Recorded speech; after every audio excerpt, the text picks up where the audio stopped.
ننتقل لموضوع آخر، تحديدا بيان صادر عن الأزهر الشريف يحذر من إطلاق لقب شهيد بعشوائية، وهو ما لاحظه الأزهر في الآونة الأخيرة. ونص البيان خليني أقرأ على حضراتكم إنه الأزهر الشريف يبدي قلقه الشديد من انتشار فتاوى في وسائل الإعلام حول حكم الشهادة في سبيل الله وإعطاء لقب شهيد لمن يريدون ومنعه عمن يريدون، وهو أمر بالغ الخطورة ولا يصب في مصلحة الوطن. والأزهر وهو يدرك خطورة المرحلة التي تمر بها مصر والتي اختلط فيها الحابل بالنابل، فهو يؤكد على أهمية نشر ثقافة أمانة الكلمة لا سيما في هذه الأوقات.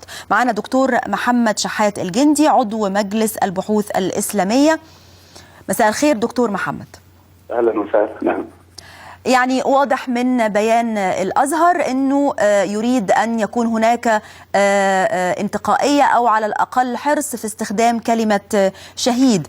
يعني بأي شكل سوف يتم يعني تطبيق عدم العشوائية في إطلاق هذا الاسم يعني أو هذا اللقب شهيد؟ إيه الإجراءات اللي هتتخذوها؟ شوف حضرتك، بسم الله الرحمن الرحيم.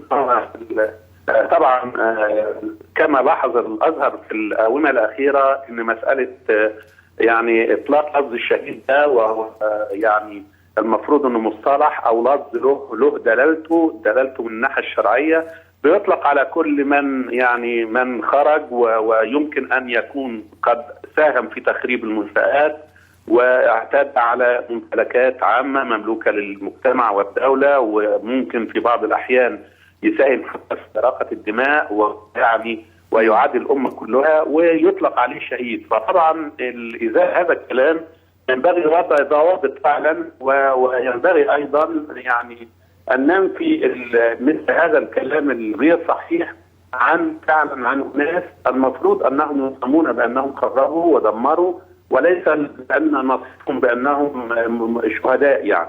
نعم. فبالتالي كان موقف الأزهر وهذا البيان الذي أصدره الأزهر الشريف.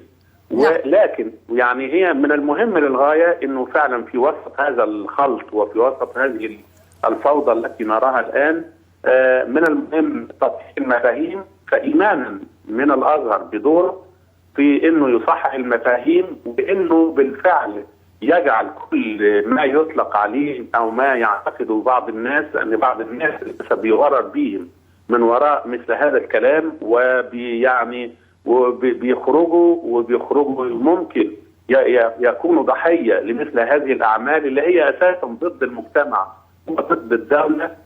وبالتالي الكلام ده بالتأكيد يجعل بعض الناس يفسق إلى الرجيم، يجعل بعض الناس أيضا، لأن أولا سبب بسيط للغاية أن الأزهر لا يمارس السياسة ولا ينشد من وراء هذا الكلام أي منفعة أو مصلحة. طيب. سواء كانت مصلحة خاصة أو غيرها. نعم. طيب دكتور محمد، يعني أنتم ذكرتوا أنه لا يطلق أو ليس من المفترض أنه يطلق لقب شهيد على من ارتكب عنفا أو اعتدى على أشخاص أو اعتدى على منشآت، لكن لماذا لم يذكر البيان مثلا الحالات اللي بيطلق فيها لقب شهيد؟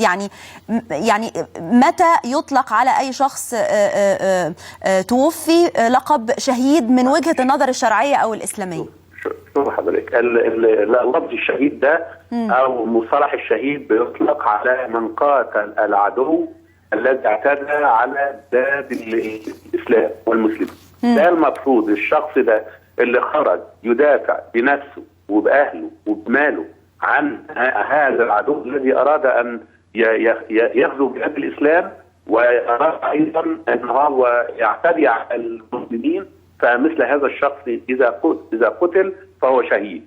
فمن قاتل لتكون كلمة الله هي العليا فهو في سبيل الله. إذا في هذه الحالة أنا لا يمكن أو إذا أردت أن أنا أطلق لفظ الشهيد لا يمكن أن أنا أقوله على إنسان خرج على بني دينه وبني وطنه وبعدين مش بس كده خرج عليهم، لا وبيقاتلهم، وبعدين بيدعي أن هو صاحب الحق وهم على باطل وأن هو المسلم وهم غير مسلمين. طبعا مثل هذا الكلام خلط تام في المفاهيم، وبالتالي ينبغي انه يعلم الناس تماما ان الايه القرانيه التي وردت ولا تحسبن الذين قتلوا في سبيل الله امواتا بل احياء عند ربهم يرزقون، انها مقصود بها اللي هو نصرة المسلمين الذي جاء العدو لقتالهم واعتدى عليهم وأراد سلب أوطانهم.